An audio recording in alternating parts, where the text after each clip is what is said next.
Hello. In this video I'm just going to give a quick overview of what our tech+bash Excel add-in can do.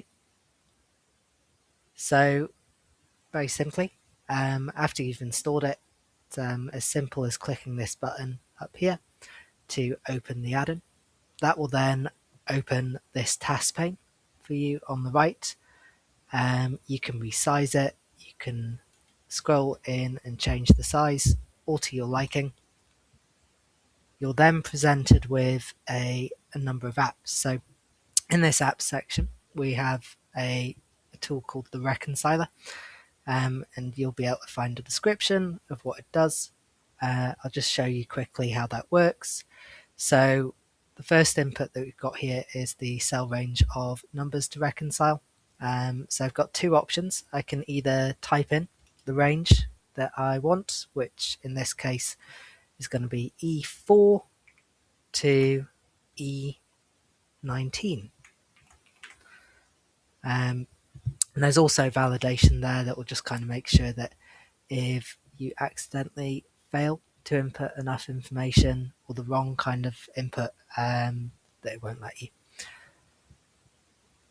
That is all well and good, but a little bit laborsome. So another way to do it is to actually just select the range that you're working with and then click this little button here, and that will automatically populate that input for you. The next bit of information here is kind of the number that we need to reconcile to. So I guess in this situation, I've narrowed down that I think a combination of these bank statement receipts are for this invoice, but you can see that they sum to a much higher value, and we've got a difference here.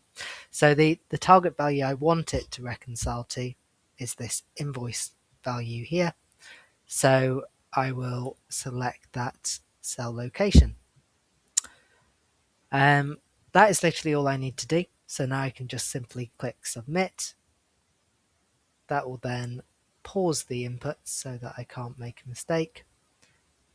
And there we go. I now know that I've got 6 possible. So after submitting, when there is success, this will go green and it will tell me kind of the number of options that I've got. So let's go and see what's available there. So as we can see, it's saying that it might be these items that are the reconciling ones, and we can see that that matches up to the difference I've got there, so that's really good. But that actually, after I've gone off and done some research, I've found that that isn't the right one, so I'm still not particularly happy about that. So I can now cycle through and see different options. And again, you'll see that that matches up. So I've got 6 that I can go through here, and I can just keep switching through them. Really simple, and I can go back and I can go forward. Once I'm happy, so let's say I've kind of gone off and I can see that this is what I was after. Those are the ones that add up to my invoice value, and everything in yellow there that has been highlighted is what I didn't want. I might kind of want to do this again. It's simple as clicking the reset button, and then that will let me kind of do a new piece of work with the same tool. Now this has highlighted things, and if I wanted to go backwards, it's as simple as doing undo. That would just undo the effects of the application there. So you could also do Control Z, it will get rid of them. I do want them, so I'm going to put that back. And I'll just show you kind of another application that we've got here. This was a request.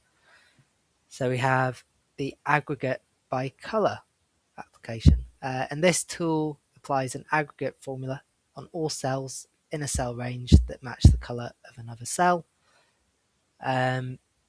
So what's happening there? Well, I guess kind of in this situation, it is quite painful to go through and select all of those to see that are in yellow, to see what they add up to. Here I simply need to, with this tool, all I need to do is select the cell range,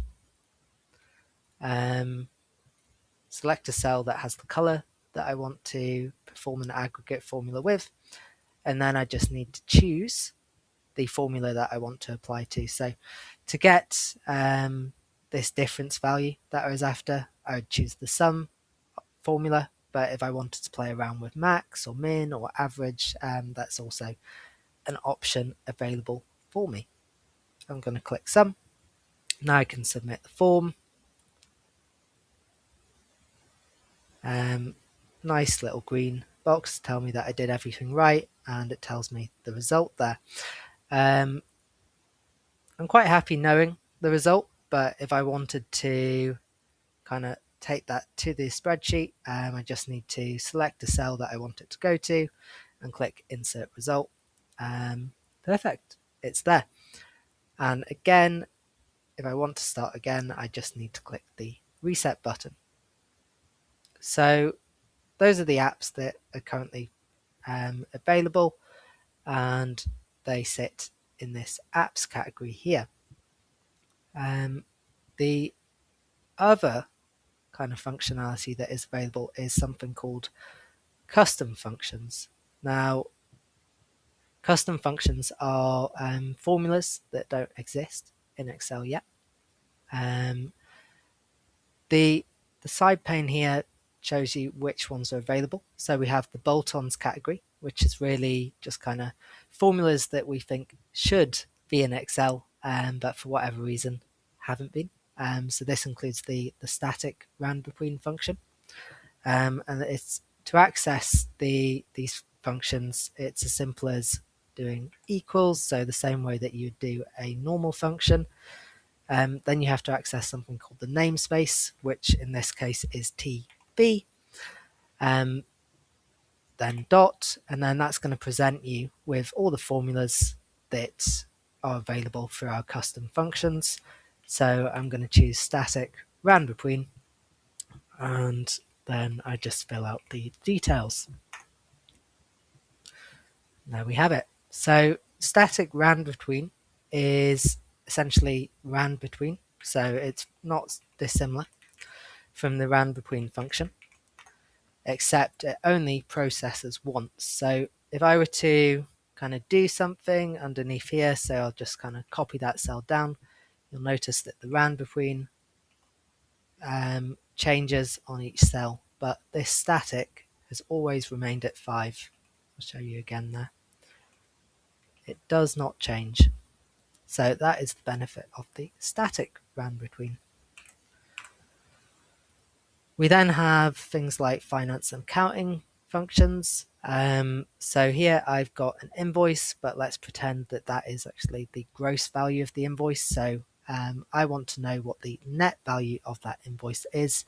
And I know the tax rate is 20%. So I will use the gross down function to decrease it, to gross it down using a tax value of 20%, and then I get my figure. Custom functions don't just need to be typed out, they are available in the formulas tab here too. So you can click insert function,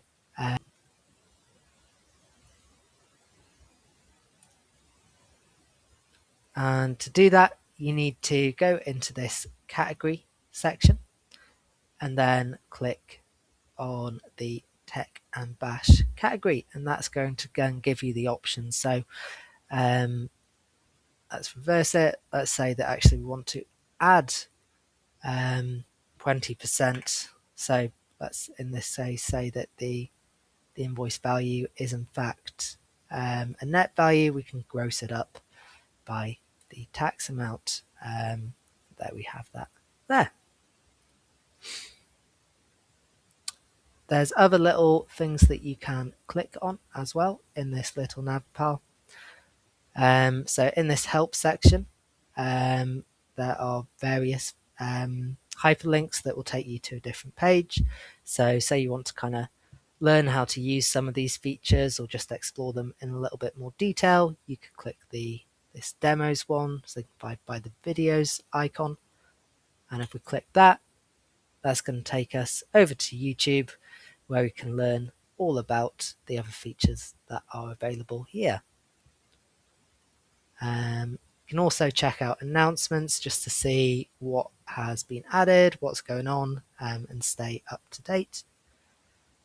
If at any stage you are kind of bothered by this navigation pane here, you can just hide it, and if you want to reopen it, just click that again, simply to toggle it.